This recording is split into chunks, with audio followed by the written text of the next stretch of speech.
Bonjour la team, aujourd'hui je reviens sur le sujet de Fiat Punto, litre de essence. Donc j'avais beaucoup de questions, que beaucoup m'ont laissé des commentaires, qui m'ont envoyé des messages privés, etc. Donc moi, quand c'est l'occasion, je vous partage et je fais une vidéo pour que je vous explique les choses. Voilà, donc pour expliquer bien les choses. Donc j'avais un Fiat là. Donc je dis je partage l'information pour mes abonnés. Bien sûr pour qu'ils me suivent, qu'ils me soutiennent. Voilà, donc je fais des efforts pour eux. Je vous cache pas. Donc j'avais un abonné qui m'a beaucoup sollicité. Je pense qu'il avait un Fiat. C'est mon modèle. Donc celle-là c'est une boîte automatique. C'est 1,2 litre, ça se va. Phase 2. En fait c'est Fiat 1 mais phase 2. Voilà. Fiat A mais phase 2. C'est 1,2 litre essence et c'est un boîte auto. Boîte automatique. Donc la question que j'ai sur thermostat. Sur la pompe, pardon. Thermostat se trouve là. Voilà, vous le voyez là-bas. C'est le thermostat, c'est la rentrée de la culasse. La durée de la culasse. J'avais beaucoup sur cette durée de la pompe à eau. Je pense que vous voyez là, il passe par là, il passe par là, il passe par là. Et il s'enclenche là.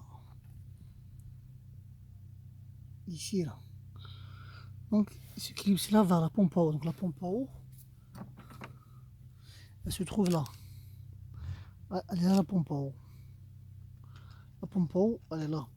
En fait, ils ont le problème pour le démontage. Pour démonter cette durite, parce que c'est une durite de fer, c'est pas une durite. Attendez. C'est une durite en fer, c'est pas en caoutchouc ou plastique, etc. Voilà. Donc ça, comme vous le voyez là, donc elle passe par là. Elle a un joint des fois. Si vous avez le fuite ici, je ramène la lumière comme ça serait très un peu. Voilà, regardez la lumière, on voit un peu mieux par rapport à avant. Donc, des fois, vous avez un fuite ici. Vous voyez le joint là-bas. Il y a une fuite là-bas. Si vous avez la fuite là-bas, il y a un joint torique. Il est épaisse. C'est même dimension de ça. Il est épaisse et plat. C'est un joint torique qu'il y a dedans. Ça rentre ici. Ça rentre, il y a la durite là. Ça rentre, ça glisse à l'intérieur. Donc pour démonter ça, il faut démonter déjà celui-là, premier. Après, il y a un vis de 10 qui se trouve là, qui tient la durite là. Il y a un vis qui se trouve là, ici de 10. Vous le dévissez. Ensuite, vous venez là. Sur cette durite aussi, il faut la débrancher. Voilà, avec un vis, il faut sortir, asseoir, etc. Voilà. Après, quand vous faites cette opération, là, vous essayez juste de sortir ça. J'ai déjà, il y a le vis quand vous sortez, vous clipsez juste ça pour qu'il sorte le vis qui est à l'intérieur. Il y a un boulon. Vous faites un boulon et un écrou de 10. Comme ça. Il y a un écrou de 10, ça c'est le 13. Hein. Il y a un écrou, il est clipsé. Après, il y a un écrou. Quand vous dévissez l'écrou, on fait ça, celui-là là, et les clips c'est l'intérieur. Donc il faut le sortir. Il n'y a pas des efforts. Hein. C'est pas. Je dis ça parce que il n'y a pas vraiment des efforts. Après, s'il est un peu grippé, vous pouvez mettre un peu de dégrippant juste sur ce côté-là. Parce que là, s'il sort, il n'y a rien après qui le tient. Il y a juste un vis de 10 qui le tient là. Donc, je reviens sur ma question. Donc, vous décalez ça. Après là, vous avez le jeu. Vous avez le jeu de. Vous le bougez légèrement, vous les légèrement. En tous les cas, si le joint il est abîmé, c'est automatiquement la durite, elle va sortir. Voilà, donc c'est très simple. Il n'y a rien qui est compliqué. Si le joint, si le joint il est mort, la durite elle va sortir. Il y a pas quelque chose à compliquer à chercher. Donc voilà, donc ça c'est la durite. Il faut démonter ça. La petite durite là. Et le vis de 10. Et vous commencez juste à le bouger. Vous sortez ce vis là. Vous le déclipsez là. Juste celle-là. Et vous faites comme ça. Un exemple, je tiens, je fais comme ça, je fais juste bouger à droite, à gauche, à droite, à gauche, et je commence à tirer. En fait, quand vous tirez, vous le sortez, elle va sortir. Et là, vous pouvez mettre votre joint, vous nettoyez tout. Là, vous mettez le joint, c'est un joint torique plat. C'est une dimension de la durite. Et après, vous pouvez faire le remontage. Voilà, le remontage, comme le démontage, ce sera la même option pour le remontage. Après, juste à clipser ça à l'intérieur, vous le rentrez. Sans forcer, sans tordre le truc, le joint. Le joint, on ne sait jamais. Vous le mettez à sa place et vous commencez à visser votre vis. Et voilà, c'est pas quelque chose de compliqué à faire. Voilà, et vous avez juste un durite là. Il y a une durite ici. Et un vis de 10 à dévisser. Et après, vous avez l'espace. Après, c'est vrai, là, il y a le cache de catalyseur, collecteur d'admission. Tout ça. Collecteur d'échappement. Juste le cache là. Après, ça gêne pas. Bon, le cache il arrive jusqu'à là, donc ça va gêner. Il faut le démonter déjà. Il faut le démonter. Et après, vous savez comme ça, vous avez l'espace et la vue aussi pour pouvoir voir ce qui se passe à l'intérieur. Et voilà. Et après, j'ai aussi le. Bon, on a changé la croix de distribution sur celle-ci. Donc le problème il était la distribution. La distribution était décalée. La voiture elle démarre pas. Tout, etc. Donc on a changé avec l'outil, je vous montre l'outil.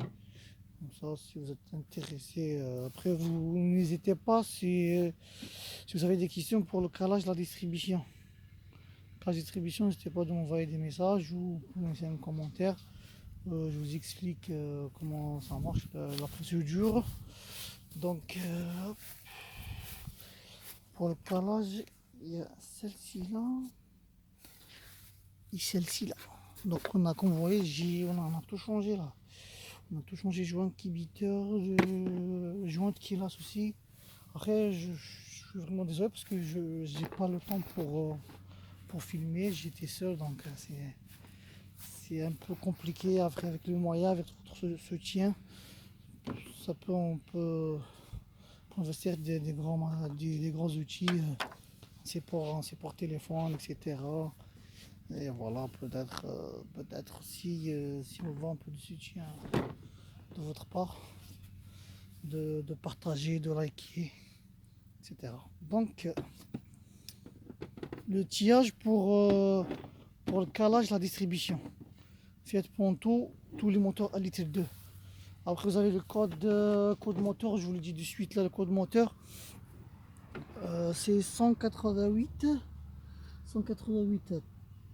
BX BX, non c'est pas ça, 188A 5000, le code moteur de Fiat Punto là, 188A 5000, c'est ça le code moteur de ce moteur là.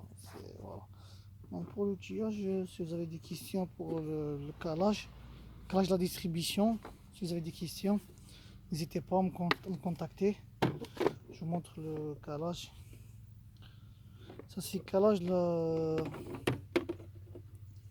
c'est le calage de vilebrequin. Hop. Hop. Calage de vilebrequin. En fait là j'avais pas le temps pour que je vous filme. J'avais pas beaucoup de temps, voilà, c'est comme ça. Il y a des choses à faire. Voilà, des fois le travail en l'air c'est un peu compliqué. Surtout s'il fait pas beau, etc. Donc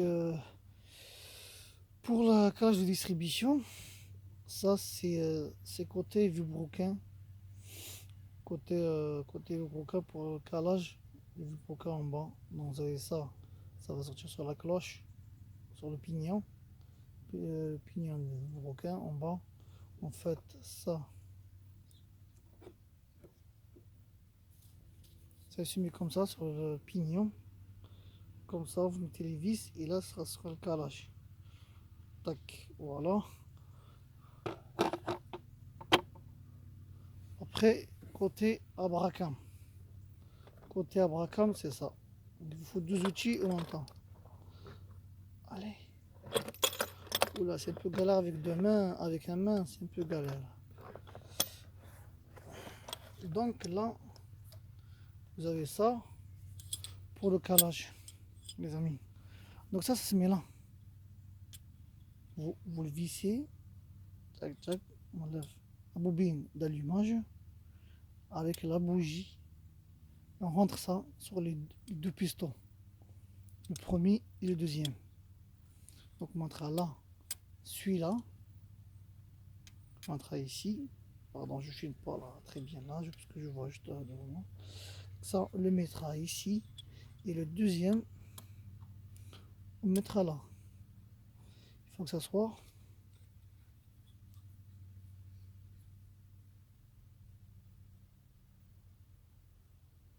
comme ça. Les deux. Après, je vous cache pas, il y a un réglage à faire. Parce que sur les deux pistons, il faut un qui remonte et l'autre qui descend. Donc il y a un petit réglage à faire avant le calage.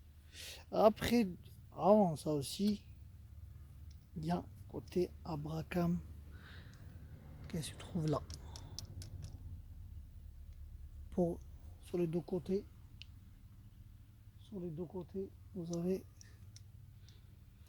calage d'abracam. Donc ça, il y en a un là. Le second, il est là, ici. Donc on voit, il y en a deux. Un et deux. Donc un, on ouvre ça avec les deux 10. Donc on mettra ça. On calera notre abracam. Le deuxième côté aussi, c'est pareil. Après, après ça, avant de caler la vibroquin, si vous, je vous dis très bien, écoutez-moi bien, si vous avez un décalage de la distribution. Après, pour la caler, c'est autre chose. Pour la caler, il faut vous commencer par par le vibroquin. Après là, ça, vous n'avez pas besoin. Si la voiture elle est calée, juste la changer. Si la voiture elle n'a pas un décalage de la distribution, ça vous l'utilisez pas, c'est rien. La voiture elle est calée. Il faut juste le recaler pour qu'elle ne bouge pas. Donc vous avez besoin de ça et de ça pour que votre chaîne elle bouge pas. Voilà, ce ne sera pas un décalage un dent ou deux dents ou plusieurs. Parce que la voiture là était décalée. Ils l'ont pas calée. Donc la voiture elle est décalée. Donc là, c'est avec les outils qu'il faut le caler. Sinon, après, vous avez une casse moteur. Donc le gars, il a fait péter il a fait péter l'abracam. Donc tout l'abracam a été pété. On a changé la culasse pour l'abracam parce qu'elle était pétée, elle était mal calée. Donc la voiture là, on démarre, il n'y a aucun souci. Il y a juste parce qu'on a pété l'ancien. Bon, on a pété le renifleur. Après, il n'y a rien de méchant. C'est juste un coup. C'est juste un petit renifleur là, qui se monte là, ici. Là. On en a commandé, on attend juste. Il y avait une fuite d'huile. Vous voyez là, parce que la voiture, ça fait 3 ans qu'elle est garée, la voiture là. Il y a juste la fuite d'huile. La voiture a démarré. Et actuellement, je suis pour la vidange de liquide refroidissement parce qu'il n'était pas bon, je veux qu'il n'était pas bon. Donc on va le refroidir et ce sera le jour, voilà. Donc c'est un petit moteur et voilà. Donc voilà les amis, J'espère la vidéo vous plaît. Après, n'hésitez pas si vous avez des questions par rapport au calage de distribution de Fiat Punto. Je vois qu'il n'y a pas beaucoup de vidéos sur ça. Et si vous avez des questions, vous pouvez n'hésitez pas à me contacter pour le calage, distribution, joint kibiteur, la culasse, tout ça, le démontage, clôture d'admission. Après ça, c'est un petit moteur. Pour le thermostat aussi, j'avais beaucoup de questions sur ça aussi. Normalement, j'ai fait une vidéo à cause de ça. Voilà, pour voir les gens, ils vont bien voir la vidéo, ils vont comprendre le schéma de changement, le thermostat, voilà. Donc, les amis, je vous dis très bientôt sur une nouvelle vidéo. Je vous invite à liker cette vidéo et à partager aussi pour plus des informations, techniques ou mécaniques. Et je vous dis à très bientôt sur une nouvelle vidéo. Restez branchés sur ma chaîne. Ciao.